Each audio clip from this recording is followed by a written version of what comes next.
सैनी साहब, आजकल एक विषय है, गंभीर विषय है। सरकार ने अनुमति दे दी है लिव इन रिलेशनशिप, बिना किसी रिलेशन के विवाह किए हुए, और एक साथ जो है युवक युवतियां या महिला पुरुष एक साथ रह सकते हैं। और इस पर जो है जो समाज है इसको मान्यता नहीं देता इस तरह के रिश्तों को, और खापें इसको लेकर के काम कर रही है। हालांकि खापें पहले बहुत अच्छा काम करती थी और खापों का अपना एक बहुत प्रभाव होता था उत्तर भारत में, और आज भी कुछ खापें जो है मतलब आपका कहना है कि हमारे समाज का एक बहुत बड़ा विशेष समूह जो है कुछ परिवर्तन है उनको वो स्वीकार करना नहीं चाहता। बिल्कुल, इसीलिए हिंदू विवाह अधिनियम में बदलाव आप रही है। खापे सरकारों पर दबाव बना रही हैं और मांग पत्र भी सौंपे जा रहे हैं। नरवाल साहब, मैं आपको बात बता दूं, हमारे यहाँ लोकतंत्र है। लोकतंत्र का मतलब है लोगों का समूह जो चाहेगा वो काम होगा। हमारे देश के अंदर व्यवस्था कई तरह की है, एक तरह की व्यवस्था नहीं है। एक शिक्षा है जो स्कूल के अंदर ग्रामीण क्षेत्र में दी जाती है जी। उसी गांव के अंदर एक प्राइवेट स्कूल शिक्षा दे रहा है, उसके पास में एक और शहर है, शहर के अंदर सरकारी स्कूल है, वहां शिक्षा अलग किस्म की है। उसके पास में एक और बड़ा स्कूल है, कॉन्वेंट स्कूल है, वहाँ शिक्षा और अलग किस्म की है। फिर बड़े शहरों में चले जाओ, गुड़गांव में, दिल्ली में, वहाँ के कॉन्वेंट स्कूलों की शिक्षा और तरह की है। वहाँ लड़कियों को सकट पढ़ाया जा रहा है, बच्चों को अलग, उनके अंदर की व्यवस्था अलग है। फिर हमारे यहाँ से विदेशों के अंदर लोग पढ़ने के लिए जा रहे हैं, वहाँ से जो पढ़ के आए उनकी व्यवस्था कुछ हो रहा है। अब आप सोचिए, एक सरकारी स्कूल से पढ़ के गया हुआ बच्चा व्यवस्था के अंदर जा रहा है, चाहे वो राजनीति में जाए, चाहे वो सरकारी टीचर बने या कर्मचारी बने या बड़ा अधिकारी बने, उसकी सोच अलग किस्म की होगी। जैसी जैसी उसके शिक्षा संस्कार उसके अंदर पड़े हैं, उसके अंदर वो सभी चीजें कायम रहेंगी। वो जजमेंट में भी जाएगा। अब विदेशों से जो लोग पढ़ के आए हैं और वो हमारे अदालतों के अंदर जज बन के बैठ गए हैं, या आईएएस अधिकारी बन के बैठ गए हैं, या नेता बन के बैठ गए, उनसे आप क्या कल्पना करोगे? उनको हमारी सभ्यता संस्कृति के बारे में तो एबीसीडी पता नहीं है, वो ग्रामीण व्यवस्था को जानते नहीं है, वो हमारी कबीलाई व्यवस्था को जानते नहीं है। हमारे कबीलाई नियम अलग अलग हैं। आप जिस बिरादरी से बिलोंग करते हैं, उनके हजारों साल से जो मानसिकता है, जो उनके परंपरागत उनकी जो सोच है, जो उनके रहने सहने का ढंग है, उसके आप थोड़ा कैसे मार दोगे? एक बार मैं आपको बता रहा हूँ, नहीं एक मिनट, नहीं, ये मैं जैसे राजनेता है, हम चुन करके भेजते हैं। नहीं, मैं चुन करके तो राज्यसभा लोकसभा में, मैं वही आपको बात बता रहा हूँ कि आज हमारे बीच में ऐसे लोग नेता बने हुए हैं जो विदेशों से पढ़ के आए हैं। अब जो बच्चा विदेशों के अंदर रह करके आएगा, उसकी मानसिकता क्या होगी? वो उसकी जैसी वो जो वहां सोच करके आया, देख के आया, तो राज्यसभा का मेंबर बन गया, लोकसभा का मेंबर बन गया, वहां जाके वो कैसे नियम कानून बनाएगा? इसलिए यहाँ एक द्वंद छिड़ा हुआ है।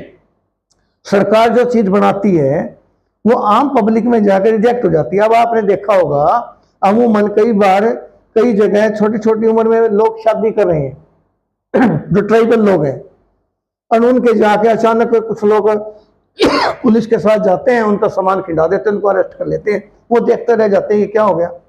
उनको तो पता ही नहीं, क्योंकि वो तो हजारों साल से 12-13 साल की उम्र में बच्चों की शादियां करते आ रहे हैं। उनको बताया किसने? ये नियम बनाए किसने? उन्हें दिल्ली में बैठ के बनाए, लेकिन उन लोगों को तो नहीं बताया। इसी प्रकार से लिविंग रिलेशनशिप की आपने बात की है, बना दिए, किसने बनाए? जो उन संस्कारों में रह के आए हैं।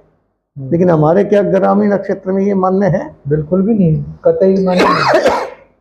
नरवाल साहब, हमारे तो गांव के लड़की को भी गलत नजर से कोई नहीं देखता था। मैंने वो टाइम भी देखा है जब बारात जा रही है, शादी करके वापस आ रहे हैं, रास्ते के अंदर एक गांव आ रहा है, उसके अंदर उसी गांव की एक लड़की ब्याह रखी है, बारातियों की बारात रुक करके वहां जाते थे, उसके घर में जाकर उस लड़की को नेक दे के आते, हमारे गांव की छोरी ब्याह रखी है। मतलब गांव की बेटी को अपनी बेटी माना जाता था, गांव की लड़की को अपनी बहन माना जाता था। तो चाचा ताऊ की लड़की को लेके भाग रहे लड़के। ये संस्कार कहाँ से आए?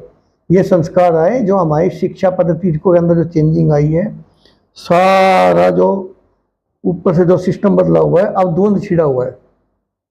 अभी हमारे समाज में वो लोग जिंदा हैं जो हजारों साल से हमारे परंपरागत जो संस्कार हैं उनके अंदर जी रहे हैं। वो एकदम इन चीज़ों को स्वीकार नहीं करेंगे, इसलिए वो दबाव बढ़ेगा। गांव में जो शादियां होती हैं और गुआंढ में जो शादियां होती हैं, समगोत्र विवाह है, तो ये जो है खापें अब मांग कर रही हैं कि भी गुआंढ में शादी ना हो, समगोत्र में ना हो, और गांव में शादी ना हो, क्योंकि एक गांव की जो लड़कियां होती हैं वो सभी लड़कियां बहनें मानी जाती हैं और वहाँ शादी वर्जित है हमारे समाज में, लेकिन कानून इसकी इजाजत देता है। कानून कौन बना रहा है? कानून वो लोग बना रहे हैं जिनको हमारे आम जो हमारे कबीलाई लोग हैं, जो हजारों साल से जिस मानसिकता उनके बारे में उनको पता ही नहीं है। समाज शास्त्र का उनको अध्ययन नहीं है। वो जो यहाँ से शिक्षा लेकर के आए हैं, जिस समाज में वो रहते हैं, जहाँ जिस संस्था में वो रहते हैं, अब आप फिल्में हम देखते हैं और एक फिल्म संसार है, उनकी जिंदगी बहुत अलग है। क्या वो जिंदगी हम अपने गांव के अंदर सहन कर पाएंगे? कभी भी नहीं। लेकिन कालांतर के अंदर धीरे धीरे उसका असर पड़ता जाता है और बच्चे जो हैं उनके ऊपर जब उनका असर पड़ता है, गांव का बच्चा, मैं खुद अध्यापक रहा हूं, मैंने देखा है, गांव का बच्चा जब शहर में आता है उसका चेकअप नहीं हो पाता वो क्या कर रहा है। अधिकतर बच्चे दूसरी संगतों में पढ़ के वो गलत चीजें सीख जाते हैं और उसका प्रभाव क्या होता है, लॉन्ग टाइम उनके जीवन पे पड़ता है। वही बच्चा जब बड़े शहर में पढ़ने के लिए जाता है उसके ऊपर क्या संस्कार पड़ते हैं। तो इसलिए आपने देखा होगा, पढ़ाने का मतलब तो था परिवार को जोड़ना, आज पढ़ाई का मतलब है परिवार को तोड़ना। आपको नरवान साहब एक छोटा सा उदाहरण देता हूं। आप दो भाई हैं, दो भाई में आप खेती के साथ पिताजी का काम साथ सहयोग कर रहे हैं। आपने एक छोटे भाई को कहा पिताजी आप इसको भाई को पढ़ा लेते हैं। आपने भाई के लिए सेक्रीफाइस किया, उसको पढ़ाया, गांव से पढ़ करके और शहर से बड़े शहर में पढ़ने के लिए चला गया। मान लो कल को वकील, डॉक्टर, इंजीनियर, IAS IPS कुछ भी बन जाता है। बनने के बाद वो क्या, अब वो वहां उसकी मानसिकता कैसे चेंज हो जाती है। वो बजाय आपके परिवार को, गांव को लाभ पहुंचाने के, वो सीधा आके कुल्हाड़ा मारता है, तलवार चलाता है आपके घर के अंदर।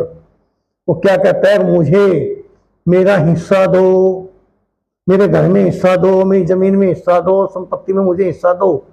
और वो हिस्सा लेकर के क्या करेगा, मैं कोठी बनाऊंगा, मेरे बैंक बैलेंस में मेरे पैसे डाल दूंगा।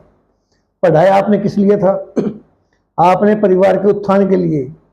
वो बन गया क्या, मैंने गांव में ऐसे ऐसे घर देखे हैं कि दरवाजे के दो दरवाजे पर लड़े होते हैं, उन्हें एक भाई का दूसरे भाई का बीच में दीवार है। तो वो किसका असर हुआ? जिस संस्कृति में वो लोग बच्चे जाके खड़े हुए हैं, समझ में आई, उसका असर हुआ। तो वो असर आपको पार्लियामेंट में मिलेगा, वो आपको अदालतों में मिलेगा, वो आपको